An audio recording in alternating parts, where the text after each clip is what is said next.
Welcome back to the Nightlife Podcast, Season 2, Episode 25, the last episode of this season, guys.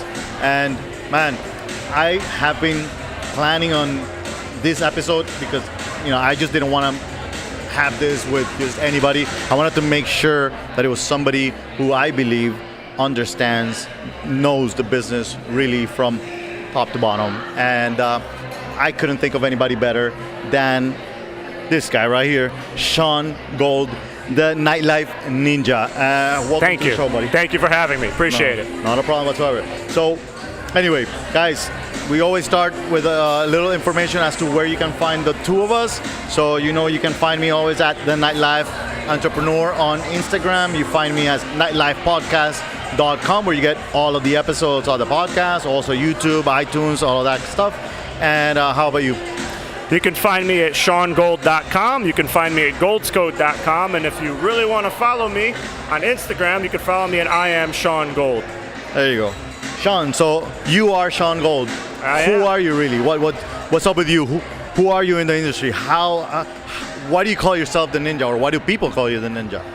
Well, it's funny that you asked. So that term came from the fact that I was kind of like a superhero when it came to the nightclubs, because I got my clients in, and then I would vanish. And then when they needed me, I would always be there. I would materialize. So I would get them in, they wouldn't see me, and then they would turn around somewhere in the club or at the pool or the house, whatever the event was, and I would be there, just behind them, and they would always be like, "You're like a ninja." So the name kind of stuck. Correct. Dude, you know what? That's something I haven't spoken about before, as a matter of fact, but it is very important to disappear. You know what I mean? Like, strategically.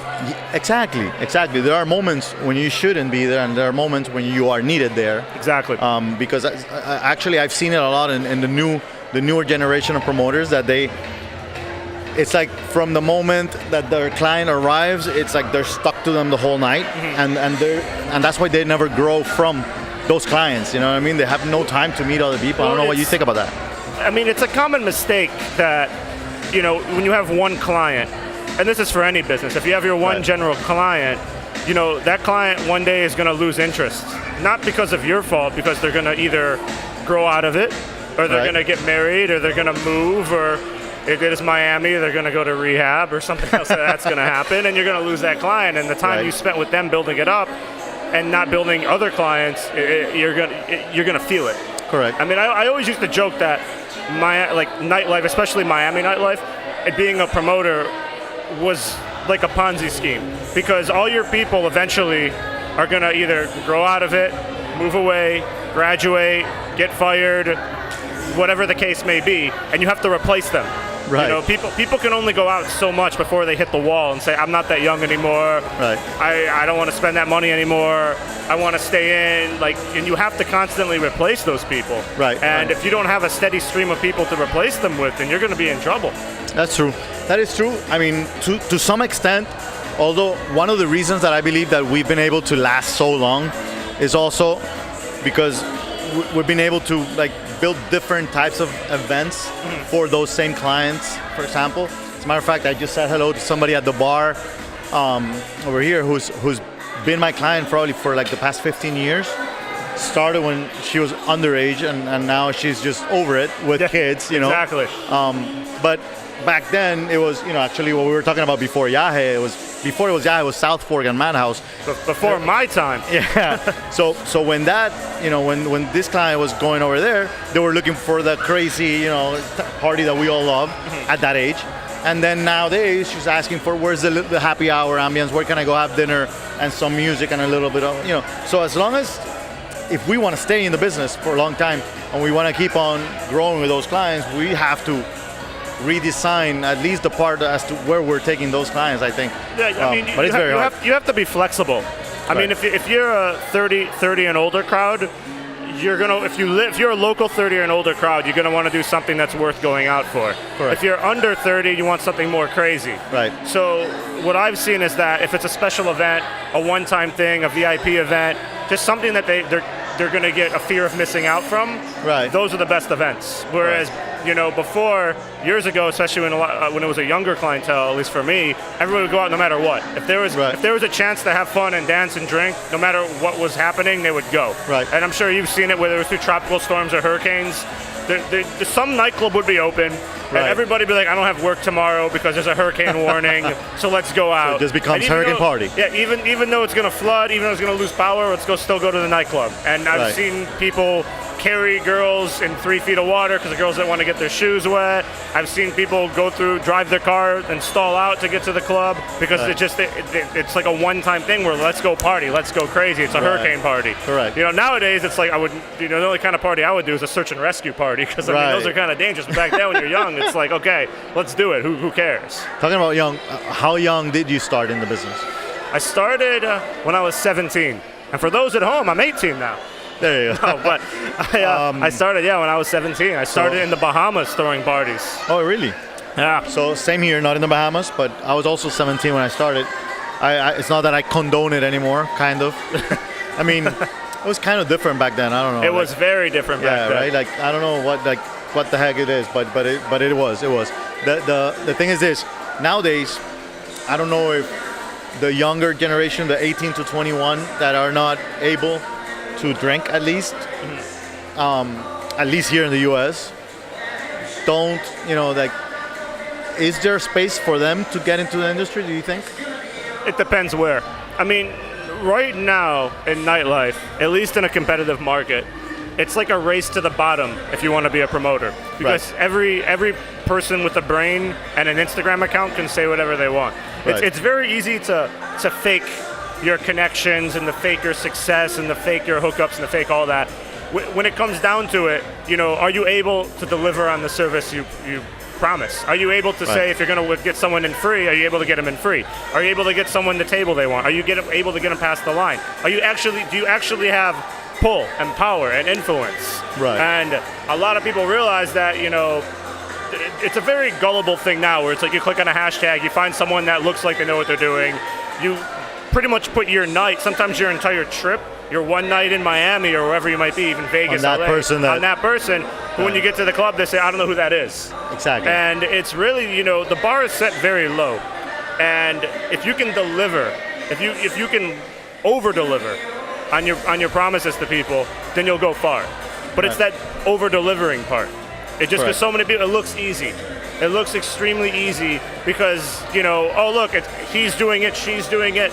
It's the easiest thing, but it's not the easiest thing because you only see what happens at the club. You don't see the hours or even the days, the preparation that goes into it to confirm people, get names for a list, vet them, check the Instagram, make sure they're real, make sure they fit the part. Whatever it may be, you don't see that. You only see the aftermath, which is, the drinking and the fun and the dancing and all that. Right. So, 90% of the people, I'd say even 95%, just they clearly have no professionalism. They don't know what they're doing. And again, the bar is set low. So if you have a general interest and you really want to do this, and you come in there with an attitude that I'm going to be different, and I'm going to hook someone up, and I'm going to deliver on my promise, and I'm going to give them an experience that they're going to rave about me to their friends, then you will go far. But so many people, they want the glitz and the glamour. They want to drink. They want to party. And the people that are real professionals, they don't drink. They don't party. They're there to handle business. Exactly. I never drank. I never partied. I was there to handle business. I had to take care of people that needed to be taken care of. I had to make introductions to people that I did a little partying, a little bit. Okay, well, to each his own. Exactly. I'm just saying, I never did any of that. I understand. Which, by the way, I think I would have done a lot better if I didn't. Well, thank you. Yeah, no, for sure. I mean, it's something where I feel like, if I partied, I started when I was 17 like you, but if I was 18, you're 18 years old and people are all shoving bottles in your face and all sorts of stuff, I probably would have been done by 19. Right. I mean, there's like, for me, there's no way to go out 5 nights a week and drink and stay out and, be in school and try and have a normal life. I mean, it wouldn't happen. Right. So with that being the case, you focus on what you have to do. You don't focus on the partying, you don't focus on the drinking, you don't focus on looking cool, you focus on your clients. Right. You focus on delivering. And you build a network from that. You build a network of people that start sending you referrals. Right. And even I have people that text me from all over the world. I'd say, so-and-so gave me your number. And nowadays, the younger generation doesn't even drop names. They just say, my friend gave me your number, what's good? There's just nothing. They want to get in. They want to do it. So, but that only comes because I hooked someone up and gave them treatment that they didn't expect. And nowadays you're only working like with the big dogs, right? You're right. Nightlife wise. Nightlife wise, for me personally, because I've branched out, I do special events mostly now. Okay. So like if it's a yacht party, if it's a brand release. Which, by the way, a lot of you people don't think about those things as a promoter business, and it is a side business of promoter that could become your main business at some point. The best parties, the most fun parties that I ever did, rarely ever took place in a nightclub. Correct. They took place at a private mansion. They took place on a yacht. They took place at a penthouse. Right. They took place at I wouldn't say a festival. I'd say a day party with several thousand people, but not a festival. Those are the ones that are like amazing. Because the nightlife, especially now, has become very vanilla. It's become very like, okay, just buy a ticket. Same shit. Where back in the day, as you probably remember, it's like, what's a ticket? You gotta know someone, dress the right way, act a certain way, be on time. You actually had to, have a certain level of decorum to make it past that door, which now it's just like, if you have a ticket, go to this door or go to this side. And it's something where I never liked, and I miss the old way. So I prefer the private events where there is still like some sort of, again, decorum and professionalism, and actually like, I know someone to get into here, that it's not open to the public, it's invite only. Like you have to be on a list, you have to know someone, and you have to be admitted. Correct. Unlike where it's like, okay, I bought my ticket for $30 and I can go. And I feel like that's the antithesis of what South Beach used to be. And it's the antithesis of what Miami as a whole used to be, just because there used to be, you just had to know the doorman. You had to know your promoter. You had to, like, if your guy wasn't there, let me rephrase. If your person wasn't there, your main contact, you were out of luck. Yeah, by the way, this is for men and women. It's for everybody. Yeah, it definitely is. It's basically, there are no prerequisites. The prerequisites is someone that's going to work hard. It's someone that's going to be professional. It's someone that's really going to, again, deliver on what they promise. Right. And it's not going to, mess things up, because you can mess up a lot of things. I mean, there's a pressure of people are entrusting you with their night, their vacation. I mean, I've had people entrust me with the wedding proposals. And you don't want to mess that up. That's a lot of pressure. So you want to make sure that it goes smoothly. And you can't be, on your phone hanging out, checking Instagram. I've seen so many weddings and so many divorces through our history in this. It's kind of a churn and burn for relationships. I mean, so to answer your question, I've sort of branched out. I mean, I did nightclubs for almost 20 years. Right. I mean, it's kind of boggling to say. And it's kind of weird to me, because I have people that are clearly underage texting me, and I'm like, wait a minute, you think Y2K is a DJ? You can't come out. Like there's a certain level of things I can take, and it's we're getting to the point where people that would ask me how long you've been doing this, and when it gets to the point where I say before you were born, I have a problem. I personally have an existential crisis with that. It is. I've had phone calls. I'm in a club and I get a phone call from a good friend who's been a client for a while, and I'm like, oh shit, this guy's here. I answer, and he's like, are you at the door? I'm like, I'm not, but I'm coming. Are you there? He's like, no, my son's at the door. Yeah, it's pretty weird. Yeah, that's a bridge too far for me. Just because that's you don't want to be the person, the cockroach has met their match. You want to, at least for me. I mean, it's so in a way for me also, I've separated from the part that has to do with being at the club and the whole partying and all that kind of stuff. I'm overseeing a longer team of promoters, and one of the reasons that I wanted to step out was because I saw that there was an issue. One of the issues was nobody was delivering on their promises, as you're saying, and I felt that there was something missing. Like, I needed to help those guys that wanted to do this right, help guide them, but not. I tried different ways, and that's when I decided, you know what, I gotta read a book about this stuff and maybe talk a little more about it. But when I finished the book, I realized it's not enough. I got to do a little more, because I was getting a lot of questions after the book, even though it did help a few people. And that's when I was like, okay, I went in the direction of creating a course which is going to come out very, very soon. I'm doing my first webinar actually on the 28th of May, and the course comes out on June 10th. Focused more on the beginner promoters, anybody who's never been in the business. So it's from the start completely, to anybody who's been doing it but is not doing well and wants to do it better. So I think there's going to be way more courses coming after, but I want to start with that. And then, my question is, what drove you to also writing? Actually, you've written more books, but Yes. you're more of a writer now, I guess. I mean, it's something I always wanted to do, and a lot of people, is like, you should write a book. Right. So okay, I did. It's your turn now. Go write a book. It's something I've always wanted to do. It's Right. something that I'm just naturally good at. Right. And I wanted to write something that could help people, that could show some crazy stories, that could Right. really, be something that's easy to read. It's not like a 500-page tome. Right. It's something it's digestible. You can get through it in like a day or two, depending on how fast you are. Right. As well as the fact that you could keep it as a reference book, as a guidebook to come back to and Right. read it. Because when you're in this business or any entrepreneurial business, you're going to have those days when you're like, what am I doing? Right. And you need something to fall back on when everyone calls you crazy. Right. I mean, it's so that's pretty much why the book is there, to be like, you're not crazy. So talking about Better Be You, what is the book about exactly? So this is an entrepreneur crash course. This is the book that if you didn't go to school for entrepreneurship, because it's a major now. I mean, it's like the cool Correct. thing to do. I mean, that was my major and I attended the University of Miami. It's something that, okay, well, where do I get my resources from? Because I can go on Instagram, but the problem with that is I don't know if these guys are real or not. Anyone can just take a picture next to a car that they don't own and say, I made it. Yeah. Here I am. Now you do it. Right. And, where do they go? You can go to websites. They really just need a guide, and I'm from so left field.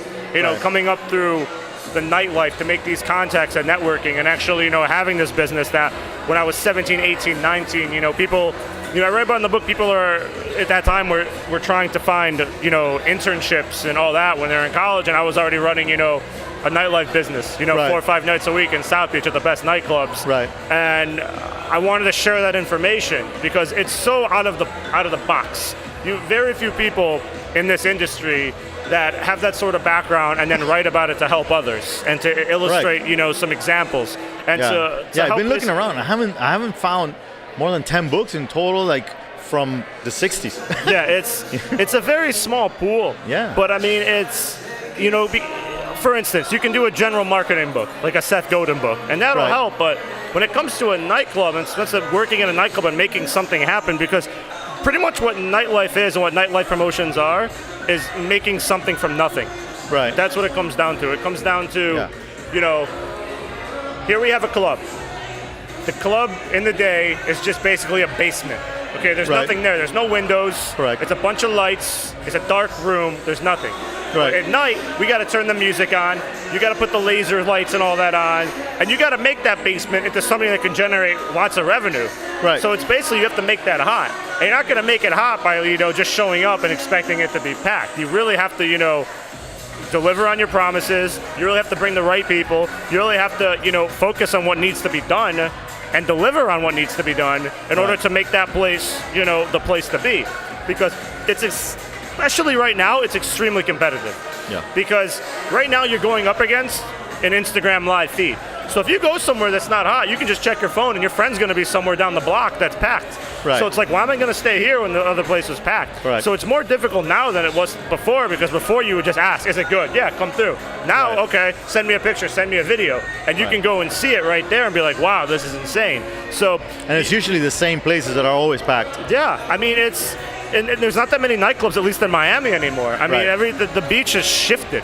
I mean, I don't need to explain it to you, but Right. we went from an environment of having 3 nightclubs on every block Right. for 10 blocks straight, Right. and having thousands of people, to having a quiet beach town where Ultra's already gone. Right. We having a quiet beach town where there's only a few big clubs now, where there used to be tons of big clubs. Right. We went from having now Wynwood's a cool spot, but Wynwood is it's all bars. There's no dress code. It's a totally different scene. Right. Or if you live in Midtown, why am I even going to go? I'll just stay at Midtown. If I Right. live in Brickell, why am I going to take an Uber? I'll just walk the block. Right. It's changed. So depending where people are, you really have to see the environment. And if there's one piece of advice that I personally used that I want to share with everyone, if they remember only one thing from this podcast, is that the secret to my success is that I took the jobs nobody wanted. On the nights, nobody wanted to go out. at the places that were not popular for the money nobody else would accept. Right. So you could actually be called a promoter. Yeah. So I could actually not only be called a promoter, but establish a reputation. Right. I mean, establish just, not just with the clients, but with the owners the venues, and with everything. Right. Because again, the bar is set low. Okay. Yeah. I came into this as a nervous, 17, 18-year-old kid. I didn't know anything. Right. Okay. One of my first big parties I did, I had like 300 people show up, and I thought I did bad because I thought my job was to pack 1,000 people in the club. Right. And you have people coming out saying, the average person brings 10 people, 15 people, 20 people. You just brought buses. Yeah, and that was like a hallmark back in the day when I would bus literally hundreds of students out to these clubs on empty nights and just fill them. Right. And I kept it going for years. I just kept it revolving door. Like, okay. Were you a student at the time that you were doing Yes. when you started promoting? Okay. Yeah, I was a student in high school, and I had what was, what's called the peak experience, the peak moment, where it's an experience you have that changes you. That when it hits you, and it could be for promoting, it could be for anything, music, it could be for acting, it could be for sports, it's anything. When you have that experience, you have to pursue it. So when I first started doing it, I said, this is for me. I have to do it.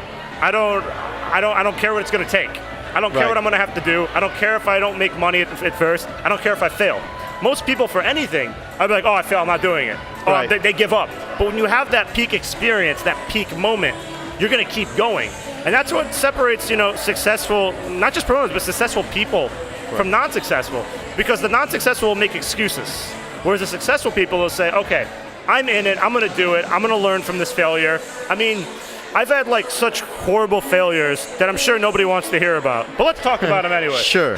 Actually, I've always said that the failures are the ones that are going to educate them the most. It's what we need to share the most. I mean, it's in a world now, nobody wants to admit anything failed. Right. You do not post your videos or your pictures of your failures. Yeah. Because it's not cool. It's not cool to post like the fact that you're like, alone and you lost all your money and you want to shoot yourself. It's not cool. Right. You know what's cool? Posting that you killed it. Posting that even if you fake it. Right. So, you got to have a dose of reality. And the reality is like, all right, I did a party on a boat once, Halloween party called Ghost Ship. Okay. First major party, I was 18 years old. I had like 200-300 people come in costume. It was going great. One problem. It was like a mini hurricane. So the boat kept going from the left and the right. It became known as the Titanic. Oh man. I'm just kidding. The Titanic had survivors. So it was bad. Like it was one of those things that anyone else would be like, I'm not doing this ever again. But me, I was like, okay, I'm gonna do it again. So no more boats. So no more ghost ships. Yeah, no more ghost ships, please. See, we laugh about it now, but when you're like 18 and you have something, then, man. I mean, it was to the point that when I showed up to my class the next day, because it was on a Thursday night, I showed up to the class, and they did a roll call, because there were only 20 people in the class. All the class looked at me, because they didn't expect me to show. The professor came up to me and said his door was always open if I wanted to talk. I mean, it was bad. Oh, man. so a year later, I did another party at a place called Tantra. Remember Tantra? Yeah. I don't know if it's still around. I don't think it's still around. No. So we had a party to do on a Thursday at Tantra. All right, and it was going to be our first South Beach party. Irina and I'm trying to remember their names. The owners. I don't even remember. This is a long time ago. This is so. We set up to do this party. We promoted the hell out of it. It was going to be great. It was empty. We had like 7 people come, including me. It was terrible. Wow. One of my other friends was promoting down the block, and I go, how is it? He goes, the beach is dead. He's like, my party's dead too. So even now, even with the thousands of people, if I had that same night, I couldn't have made it happen. It was one of those things where, like, you have to fail. You have to fail so you learn. You have to know that, like, you get humbled a little bit. Correct. Where it's like, all right, maybe I don't know everything. Maybe I need to learn. Maybe I need to just work with other people and see how they do it. Right. And that's pretty much, these experiences showed, okay, start at the bottom, just try it out, see. Right. And then as I started seeing that, again, the bar was set low, and that people would, I always thought, again, I was doing horribly. And then I would get calls the next week, are you coming? I was like, you want me back? And they're like, you did amazing. What are you talking about? Because, like, I didn't know what was expected. I thought, because when I was doing spring break parties in the Bahamas, I would just mob the place. Right. And I thought you had to just mob the place. But no, they were just like, just bring 20, 30, 40 good-looking people. Right. And then it was like, okay, can I bring 100? Yeah, bring 100. Can I bring 200? Can I bring 500? There you go. Can I do 1,000? Do 1,000. And it was just like, it became something where, again, you had to start and be humbled and make the right connections, Right. prove your worth, prove to the people that sign the checks that you are valuable. Right. And then you'll get more work. And that, I mean, every single job I had in that 15-year span of nightlife, whether it was a private party, whether it was a nightclub party, whether it was a day event or Super Bowl party, whatever, it comes from someone giving a referral, saying this is the guy you want to hire because he's going to deliver. Yes. So if you deliver on your promises and you actually over-deliver, and There you you go. just put your all into it every single Under promise, time, over deliver all the time. it will, it will create this reputation about you. Yes. And I mean, it's if I had a chart here, which I don't, but it would show how it goes from the bottom and it curves up a little, and then it plateaus, and then it curves up again, and then slowly goes down like a normal business arc. Right. But that chart was as a 15-year chart. Exactly. Most people, they just stay flat. Right. They don't go up. So it's something where you really have to put all your effort in and really work hard, Right. and always be humble. Yes. And not worry about what anyone else is doing. Worry about what you can do. Worry about 100%. delivering for your clients, delivering for the club. And I mean, it becomes, Especially nowadays, people concentrate a lot because of social media. They're always looking at what other people are doing Exactly. instead of, just focus on what they're doing. I'd say delete all that. Don't follow Right. anybody. Okay, like just right? like there are people that have 50,000 followers and they can't bring 5 people to a nightclub. Right. And it's like you need to have 50 people that spend money. Just have 50 clients. Focus on having 50 clients, and you'll be good. You don't need to worry about any of that. You don't try to be an influencer. Have real influence. Right. Have real influence so that, say, if the club is busy and the door is being held, which happens at a very hot spot, the fire marshal's going to come. They hold the door. Yeah. Have the influence to go and say, I need this person in. Just Right. walk that person in. Have the influence when it's a sold-out night to get your Right. main crew in. Have the influence to, if someone's coming to you, You got to earn that influence. you have but- to earn that. So you have to build that up. Correct. It's not about buying followers. It's not about having likes. It's not about being known for a bunch of people from out of town that are not going to spend money. It's about having real influence with real clients and establishing those relationships. Right. I mean, I have people from, again, like 15, 16 years ago that were at the very first parties I did that once a year they'll come see me, and those are the people that whatever you want, it's like because they were there when I was doing no-name places on nights that nobody's there, and you're just like, they were supportive. By the way, that's probably the best advice I've heard in a long time. Well, thank you. Because a lot of people do Yeah. concentrate on, so what is the place that is happening and is packed so I can work there that day and bring another 10 people to that party that's already happening. It's like, what is the point of that? Like, I don't get it. I mean, a common misconception is that, like, if you want to get into this business, you're not going to start at the best place. Right. You're gonna, and that's one thing when I used to run teams of promoters. Everybody want to work is like, let's work here at this club because all my friends already go. And like, Right. we don't need that. Like the clubs that are already busy do not need you. The Correct. clubs that are not busy need you. That's Exactly. what separates who's going to be real and who's not. Exactly. Because it's again, it takes a lot of effort to really, make something happen and Definitely, to man. build it up and to have something that goes for weeks and then months and if you're lucky enough, years. Yes. I mean, it's so Sean. you have to get out of this mindset of like just working at the hottest place. If you want to be at the hottest place and look cool, just be a customer. Don't work True, there. true. Because you. You have a lot to say, my man. Oh, I try. I love it, bro. I try. Here's to that. Where can people get your book, man? Amazon. Amazon. And Right there, my face is on there. Don't be alarmed. And you can find all his 4 books, actually. Thank you. I'm going to try to follow your footsteps and write another one. So anyway, we're going to be running out of time very soon. So I don't know. I was going to ask a last question, but Go you on, pretty ask- much answered. No, I mean, ask, yes. it was which was going to be about that. A good piece of advice with what you mentioned. I was like, man, that is so true. I haven't looked at it in that way pretty much, but it is so true and so real. The fact that you should focus on working where others don't want to be working. I mean, let's take some calls from the viewers at home.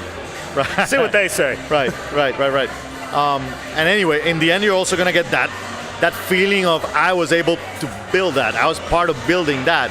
It's not just I'm just another guy that when they come to the door, nobody knows who I am. Yeah, You know what I mean? again, it's if you want to look cool and if you want a little bit of clout, as the kids say, again, you can be a customer or be a friend with someone. Right. But if you actually want to build something and you want to sacrifice and you want to actually create something and take pride in the fact that you built something that's going to last, I mean, then be prepared to work hard. I had a party I started when I was a junior, University of Miami, and I kept it going for almost a decade after I graduated because I built it to last. Right. Okay. It went literally from 2006 to almost 2013. Nice. And again, this is something I started with nothing and I built it, and we did it every single year to the point that that was the party to go to. The alumni knew it, the transfers knew it, the freshmen knew it. But again, I built it, and the first ones, as I've already shared, were terrible. Right. You had to kind of suffer to get to where you want to be. Correct. And nobody wants to do that anymore. Everybody just wants I'm here. Where's my table? Where's my bottle? Where's my check? True.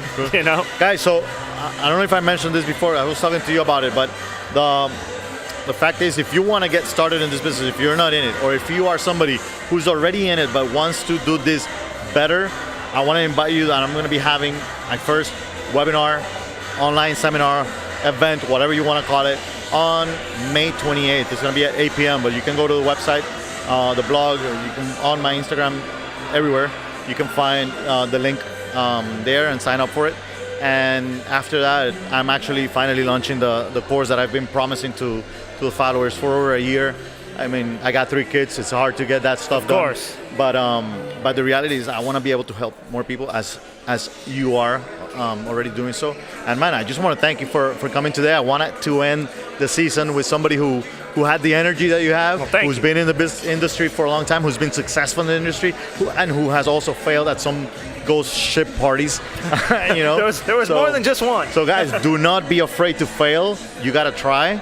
And if you have those bad nights, which we all do, just keep going. Just keep going, because you will see those beautiful, successful nights, and it'll be all worth it. So, Sean, thank you so much. Your handle one more time before we leave. Instagram, where is it that they can find you? I am Sean Gold. You'll see my face, don't be alarmed. There you go, the book on Amazon. Both books you can get on Amazon. You can find me at the Nightlife Entrepreneur on Instagram. You'll find us at nightlifepodcast.com, on YouTube, Instagram, on iTunes, Spotify, Automatic, blah, blah, blah, everywhere. I haven't followed you to the club. Dude, don't follow me to the club. I'm not going to be there myself. See you next week.